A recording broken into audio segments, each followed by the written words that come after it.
Možda ste već čuli, a možda i niste. Opušteno. Danas će vam reći. Ljudi moji, danas je velika gužva, ovdje smo sa knezom. Ćao, kako si? Odlično. Malo umorno, moram da ti kažem, ali to su one slatke muke. Da, ovdje vidim da je gužva. Ako može ekipo, samo 3 minuta tiho. Neću... Ne moraju tiho baš. A dobro. Neka priče, oni ali da ne sviraju. Ali ne, da ne sviraju, neće da sviraju. Vidim da je sve spremno za 4. decembar. Pa vidi, mislim da jeste. 99%, evo danas ćemo još taj 1% i bit će to top. Pazi, kad smo dolazili ovdje, mnogo muzičara, drugo, plesačka grupa je tu isto i njih ima mnogo pesama, organizacija. Koliko ti je trebalo živaca da izgubiš da sve ovo pripremiš? Pa vidi, imam veliku sreću što sarađujem sa velikim profesionalcima. Konkretno ta plesna grupa je sa mnom sarađivala kad smo radili show program Tvoje lice zvuči poznato. Ovi ljudi koje vidite ovdje sviraju sa mnom već 6 godina. Tu imamo i još neke nove članove, to su ljudi koji su uigrani, koji su veliki profesionalci u svom poslu. Tako da ništa nisam prepustio slučaju i zaista ekipa je kompaktna i spremna za taj 4. decembar. Da li smemo da pitam uopšte kojom pesmom počinje koncert ili to već svi znamo? Pa evo, tebi mogu da otkrijem, znači pjesma Samo ti znala si ludo voljeti. S njom počinjemo i kreće ta magija.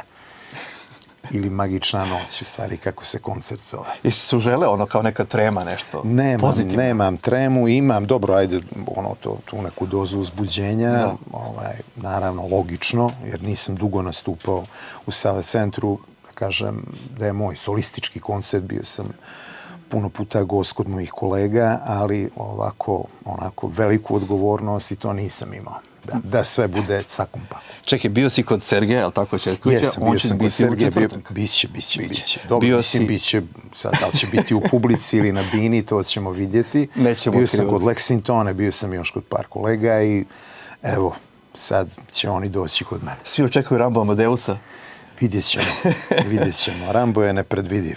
Da, nekako se drži ta crnogorska priča, ali tako? Pa dobro, naravno, tu smo da pomognemo jedan drugom koliko god možemo, jer se, kažem, i privatno družimo i poštujemo i volimo na kraju krajeva, tako da Odavno je ta crnogorsko, da kažemo, srpska priča, naravno prijateljska, bratska i kogod je došao u Beograd uspeve. Jel postoji neki Crnogorac da nije prošao? Mislim da se takav još nije rodio. I to nam je u genima. A dobro, volimo mi dole da odemo. Pazi, čuo sam da si se preselio tako u Podgoricu. Bio sam jedno vrijeme tamo iz nekih privatnih razloga, sad sam opet ovdje, tako u stvari stalno sam na relaciji u stvari Podgorica-Beograd. Zato što sam razmišljao kao, znaš, ova Beograd stres, guža, vidiš i danas neko kašnjenje, haos u prevozu. Kako bi dobro bilo neka kuća na moru, uživanje? Pa i to će biti jednog dana. I mogu ti reći da jedva čekam neki svoj mir i tako neku svoju oazu, bijeg od svega da sigurno ću i to ostvariti. Da, nakon 30 plus godina, eto, ponovo si u Sava centru. Pominjali smo još neke, ajde kažem, uspešne tvoje priče. To je takmičenje na Eurosongu, ali tako? Ja mislim da si ti najuspešniji crnogorski predstavnik. Jeste. To je bilo jedno zaista predivno iskustvo. Jedna lijepa priča. Dosta smo se dobro snašli. Eto, i predstavili Crnu Goru na najbolji mogući način, ja mislim. Da, a reci mi za Kseniju? Čekamo da vidimo. Ksenija trenutno pauzira, vjerovatno će se aktivirati u nekom momentu. To ćete nju pitati dalje o planovima, ali ja u svakom slučaju nju podržavam u svemu. Dobro, pitao sam, očekujemo da vidimo u četvrtak. Dobro, bit će, pa vidjet ćete. Kako je mističan, magičan. Dobro, ne mogu baš sve da vam otkrijem, ali bit će nekih jako lijepih iznenađenja i puno nekih predivnih stvari. Da, zaista se sprema jedan divan spektakl u Sava centru. Publika jedva čeka da te vidi.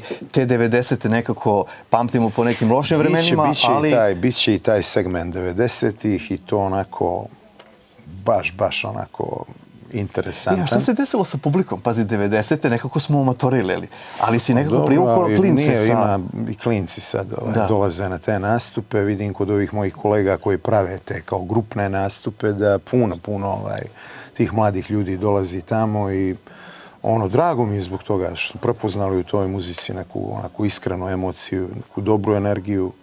Tako da, eto, Znači, pored nas koje već koske bole da džuskamo svoju muziku... Ne, sad dolaze neki mladi, jeste. Zato si uradio, da li si kada mene voljelo malo modernijem? Naravno, pa dobro, to je i najavilo cijeli taj novi album, koji već su 3 pjesme izašle, ovo ostalo ćemo posle koncerta. Da, i tu sam vidio, da, veoma si aktivan. Novi album, Finale, zove se Finale, moj, eto, boga mi, 12. album po redu, baš puno pjesama sam snimio. Tako da, hoću da kažem da si... imaće priliku i to da čuju i nove pjesme. Da, neumoran si, novi spotovi, nove pesme, kvalitetno, sve na tvom YouTube kanalu može da se vidi. Tako je. Kao finale je finale, a Viva la vida slavimo život, je li tako? Tako je. Znači, u četvrtak da proslavimo zajedno. I posle albuma ide grande finale, idemo onako jako. Šta je grande finale? Pa idemo jako, onako s ovom ekipom da napravimo jednu regionalnu turneju, da nas mogu vidjeti u svim gradovima većim i tako. Radimo na tome. Šta reći ljudi, Knez se vratio. Hvala ti puno. Hvala tebi i svako dobro želim.